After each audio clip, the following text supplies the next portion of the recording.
নমস্কার বন্ধুরা, স্বাস্থ্যায়নের রান্নাঘরে আপনাদের সকলকে স্বাগত। আশা করছি আপনারা সকলে সুস্থ আছেন। আজ আমি ঘরে থাকা সামান্য কিছু উপকরণ দিয়ে একটি প্যানকেকের একটি রেসিপি আপনাদের মধ্যে শেয়ার করব। ছোট বড় যে কেউ এই রেসিপিটি অনায়াসে তৈরি করে ফেলতে পারবেন। তাই বন্ধুরা দেরি না করে চলুন তাহলে দেখে নেই কিভাবে তৈরি করছি আজকের এই প্যানকেকের রেসিপি। বন্ধুরা আপনারা দেখতে পাচ্ছেন আমি এখানে আমের পাল্প খুব ভালো করে বের করে নিয়েছি। আর এখানে দুটো আম নিয়েছিলাম, দুটো আম থেকে আমের পাল্প বের করে স্ট্রেনারে আমি ছেঁকে নিয়েছি। কোনো রকম আঁশ থাকা চলবে না। এবারে একটি বোল নিয়েছি, তার মধ্যে দিয়ে দেব 2 কাপ সুজি। প্রথমে দিয়ে দিলাম 1 কাপ সুজি, এরপরও দিয়ে দেব 1 কাপ সুজি। এরপর আমি দিয়ে দেব হাফ চামচের একটু কম বেকিং সোডা দিয়ে খুব ভালো করে সুজির সাথে আমি মিশিয়ে নিচ্ছি।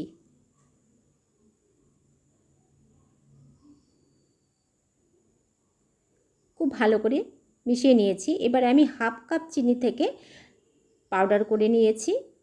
এবার পাউডার করা চিনিটা এর মধ্যে দিয়ে দিলাম। এবারে ওই বোলের মধ্যে যে আমি আমের পাল্পটা নিয়েছিলাম, আমি 1 কাপ আমের পাল্প এর মধ্যে দিয়ে দিলাম। যতটা আমার লাগবে সেই পরিমাণ অনুযায়ী এর মধ্যে আমি অ্যাড করব। 1 কাপ আমি আমের পাল্প দিয়ে দিয়েছি, দিয়ে খুব ভালো করে মিশিয়ে নিচ্ছি। পরে যদি আমার দরকার হয় পরেও আমি আমের পাল্প অ্যাড করে নেব। দুটো আম থেকে আমার 1.5 কাপের মতন আমের পাল্প বেরিয়েছে। আরও হাফ কাপ এর মধ্যে আমি অ্যাড করে দিলাম। সম্পূর্ণ আমের পাল্প এর মধ্যে আমি দিয়ে খুব ভালো করে মিশিয়ে নিচ্ছি।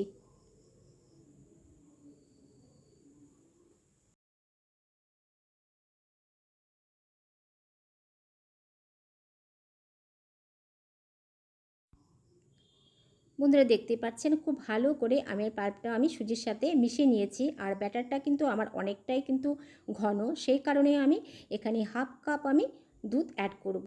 আর এই দুধটা আমি ঈষদুষ্ণ গরম দুধ দিয়ে খুব ভালো করে সুজির সাথে মিশিয়ে নেব। ব্যাটারটা অনেকটাই ঘন, সেই কারণে একটু আমি পাতলা করে নেব। খুব বেশি পাতলাও হবে না, আবার খুব বেশি মোটাও হবে না।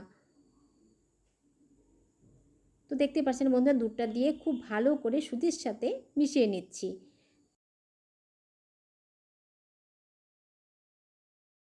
অবশেষে আমি ব্যাটারটা রেডি করে নিয়ে আমি 15 থেকে 20 মিনিটের জন্য একটু ঢেকে রাখলাম। ঠিক 15 থেকে 20 মিনিট বাদে এগুলোকে আমি ভেজে নেব।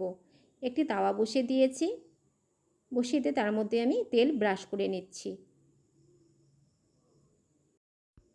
এই পর্যায়ে হিট আমি লো টু মিডিয়াম আঁচে রেখেছি।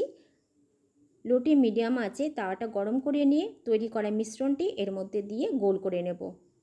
তো বন্ধুরা দেখতেই পাচ্ছেন মিশ্রণটি দিয়ে একটু গোল করে নিচ্ছি। গোল করে নেবার পর আমি 2 থেকে 3 মিনিটের জন্য আমি একটু ঢেকে রাখবো। ঠিক 2 থেকে 3 মিনিট বাদে নিচ পোর্শনটা একটু ভাজা ভাজা হয়ে এলে আমি আস্তে আস্তে উল্টিয়ে দেব।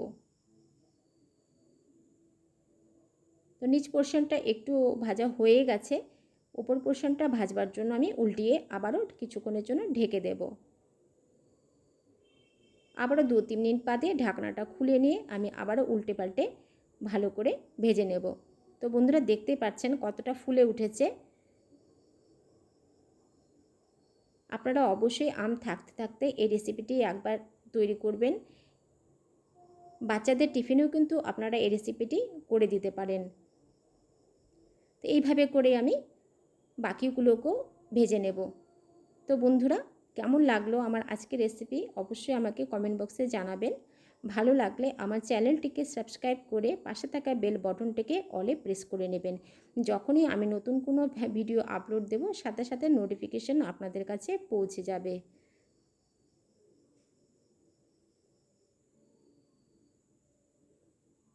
তো বন্ধুরা এভাবে করে আপনারা একবার বানিয়ে ফেলবেন। আর কেমন লাগলো অবশ্যই আমাকে জানাবেন।